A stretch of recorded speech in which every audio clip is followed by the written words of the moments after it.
All right, everyone, welcome back into another props video. Give me a touch on the top prop bets for this Christmas Eve day in prop betting for both PrizePicks and Underdog. Let's go on and get into it. I do want to start out with a piece of news that we have. PrizePicks is going to be having this holiday sweater party, which to me, I read as they're going to have some discounted squares out there, which is great. I'm going to treat it basically as a Taco Tuesday. As you guys know, we had a pretty good Taco Tuesday. With tacos going 4 for 4, that was pretty awesome, as well as the prop bets hitting the way that they have this week. It's been a pretty darn good week, and that continued yesterday as well. A little bit unfortunate, though this is the trend. 5 out of 6 just didn't get the last person in for that to cash. It was nice, the free square that we seemingly had for about 5 days straight. Joshua Palmer did not chalk. Able to hit a bunch of bets with that, especially on Underdog as well, where they're giving us some free squares. So good stuff there. Hopefully we continued this good pick week that we had where the props hit 67% of the time. Hopefully we can continue that into this next and for today with Christmas Eve slate. So I do just want to start out with showing you guys the good EV bets that we have available on the day right now. So Trey Palmer, if that one's still there when you guys are coming in here, by all means you can make that prop bet. This one with Tyreek Hill is definitely interesting. 6.5 receptions for him, for the under is favored there. We saw last time that the under hit for his receptions, in which we didn't feel comfortable doing that bet. He also got injured in that game, so tough to say what we want from him. I will say I've touched on this a little bit, but my best ball drafts really need him. I was able to advance with him sitting out yesterday, and if he goes off today, that is huge for me because I'm the only one that has him in a few of my drafts. So I'm definitely cheering for the over receptions here tonight. From there, we're getting a bunch of tackles and assist props. The one that we got yesterday, that was a good EV bet, ended up cashing. Again, guys, these are 54% likelihood or not to hit. Again, in the long term, this is going to build up if we keep on hitting on those type of prop bets. We're going to see, though, it kind of falls off pretty quickly there. Okay, so let's just go ahead and get into NFL, just looking at the best prop bets that we have currently available there, specifically on PrizePicks, and then we'll jump into a little bit of Underdog as well. Again, these prop bets here, guys, it's annoying. I'm just going to go straight into the standard prop bets that we have. Okay, so standard prop bets, I typically don't like looking at some of these ones. Bryce Young rush yards, Nick Mullins rush yards, I typically don't like doing those ones. Now if you did that with Easton Stick yesterday, and I believe Mason Rudolph, those are two of the ones that were kind of popping, they hit. All in all, I just don't like those ones too much. They finally took off Marvin Mims Jr. 1.5 receptions. That under was there for quite some time, but at the same time we're getting the receiving yards prop, which is basically exactly the same. We can see Underdog has the line set at 13.5. If you want to bet that under, you can. Jordan Love for over rush yards, I actually don't mind this one. We can see the average sportsbook line would have it set at 9.5, which Underdog has it set at, but when it's at 8.5, seemingly that's a good over bet.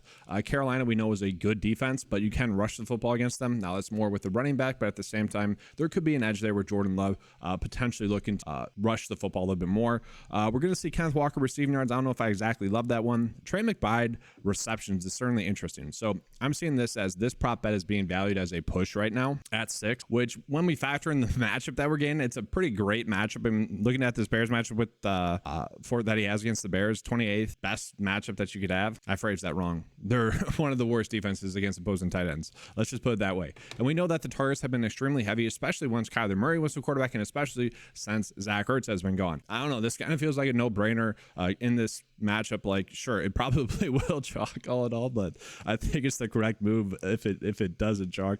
Tyler Scott's been someone that's been getting more snaps. I actually don't mind that one.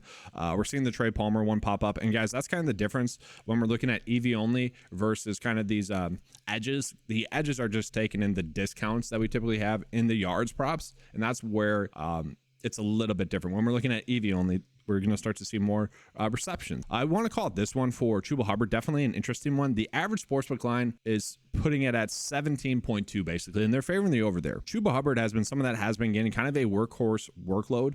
I believe this was one that I already recommended to you guys, or maybe that was last week. I don't know. Anyways, he's been getting an awfully lot of carry. Okay, looking at today's matchup with the Packers, that's how you beat them, is via the ground game. And as the Packers, well, that's not exactly true because Baker Mayfield looked like a freaking Hall of Famer against the Packers. Tommy DeVito looked like an NFL starter against the Packers. So, but that is going to be set up because of the ground game, because they've been selling out to stop the run.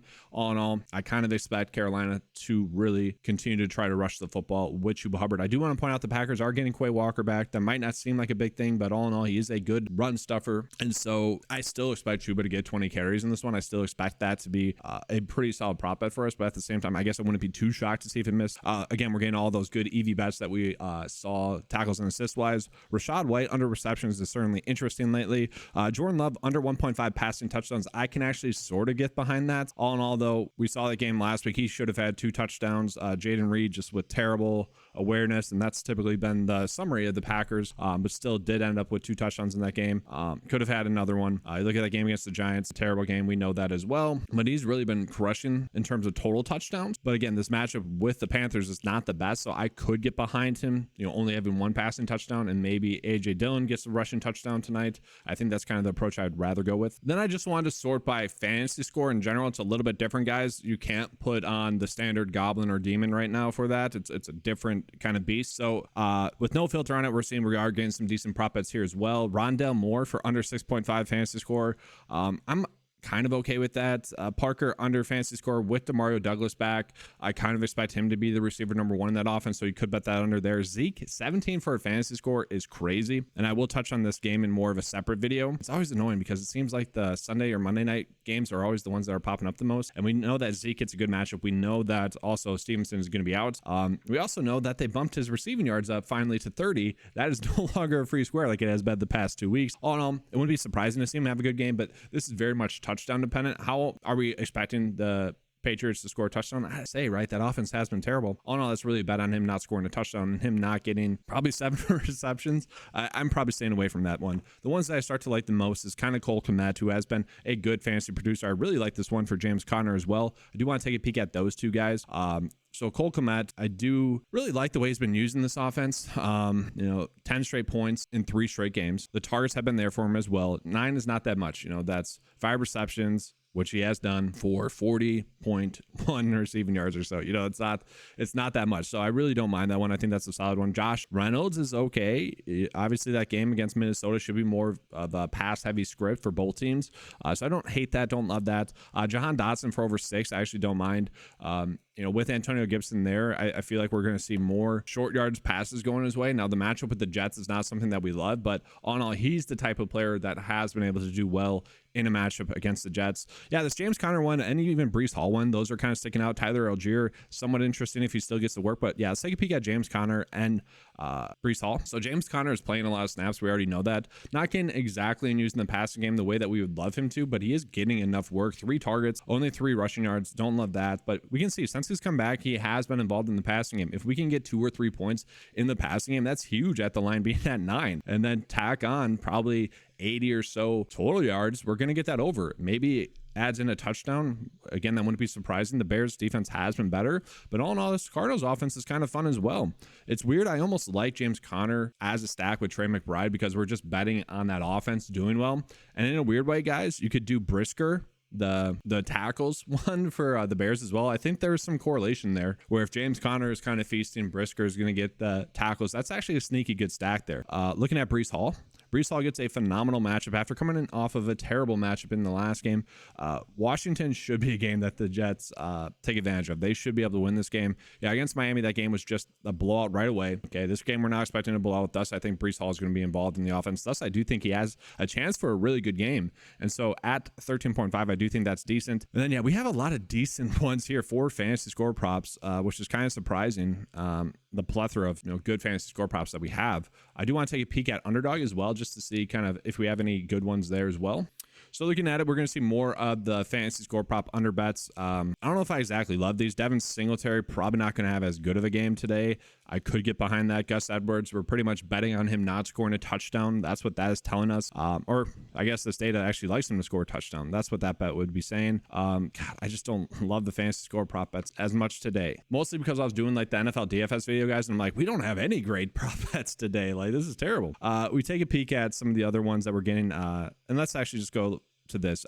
Okay, Jonathan Taylor, anytime touchdown is one that's popping up. I do want to just get into the EV only for Underdog. It's going to be a little bit easier.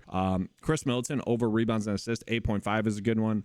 Giannis over 10.5 rebounds, that's a good one. Really, we're getting some good stacking opportunities for the Bucks. By all means, we want to take advantage of those. And then, yeah, we're still getting Marvin Mims Jr. here for under perceptions. Kicking points for Brandon Aubrey, under 7.5. We can see PrizePicks has bumped that down. Again, guys, it seems to be a better day in terms of really the good EV bets that we have on Underdog. As you guys hopefully know, the Underdog slips have been hitting more frequently full than the PrizePicks ones have, which has been great, you know, and that's because the board is typically a little bit better. So that kind of sums up maybe what we can do NFL wise. I do just real quickly want to get into NBA specifically and maybe a little bit of college basketball. So yeah, again, for PrizePicks, we're not getting that many good NBA bets right now. I will be doing a specific NBA day video. Let's take a peek at college basketball. And then college basketball, yeah, we're still not getting that many good prop bets there in terms of PrizePicks. Let's take a peek at Underdog if we're getting any good ones there. And no, Underdog is actually a little bit tighter for college basketball. So let's go ahead and give you guys a couple of different bet slips for both sites. All right, so I'm going to give you guys two different slips for Underdog. Again, we are getting some really good EV bets for the Bucks right now, and really that whole game.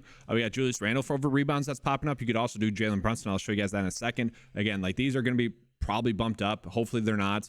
We are getting the good Brandon Aubrey lower kicking points there on Underdog. And then just showing you guys another slip that we could run out there as well. By all means, this is a pretty good one. I am going to be running these out as insured ones. That's what technically that's the mathematics behind it. You're typically supposed to do a 5 slip bet insured on Underdog, especially when you compare to PrizePicks. That's a good example of kind of why you do a 5 slip bet on Underdog. It's only going to pay you double. If 4 out of 5 hits for this, it's going to pay 1.5x. That's kind of a good example of it. So all in all, pretty solid bets here. Again, just want to remind you guys of the 9 to 5 promo code that you can use on Underdog to get 100% match on a deposit up to $100. This is a good way to just help out the channel as well as yourself.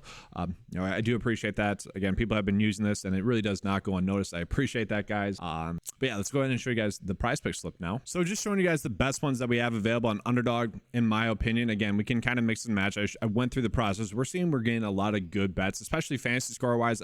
You know, that Breece Hall prop bet I could definitely toss in there. I kind of went with a little bit more of maybe a potential game script kind of bet. I will say, if Trey McBride and James Conner, they're both kind of having good games, I do think that increases the likelihood of Brisker to get his tackles and assists, but also I do think that increases the likelihood for the Bears to have to throw the football. And so Cole Kmet, I don't mind that over. That's why I include the Cole Kmet one in there, okay? Trying to get some correlation there. Probably small there, don't get me wrong. It's not as good as like doing a quarterback prop with the pass attempts or whatever to receptions. It's not like that, but all in all, maybe something there. And then just went with the best tackles and assist prop that we have after Brisker. And then I don't like doing it, but the best EV bet that we currently have available on the board is actually Tyreek Hill for under 6.5 receptions. Again, guys, I'm cheering against that with my best ball. So that's gonna be all for this video. Thank you guys for watching. Make sure to give a like and subscribe. Hit that notification bell so you're not missing on all of this great coverage. If you guys want access to the 9to5sports.com PrizePicks and Underdog cheat sheet, it is available for just $10 a month. Appreciate you guys being here. Merry Christmas. Thanks for watching. As always, let's keep cash.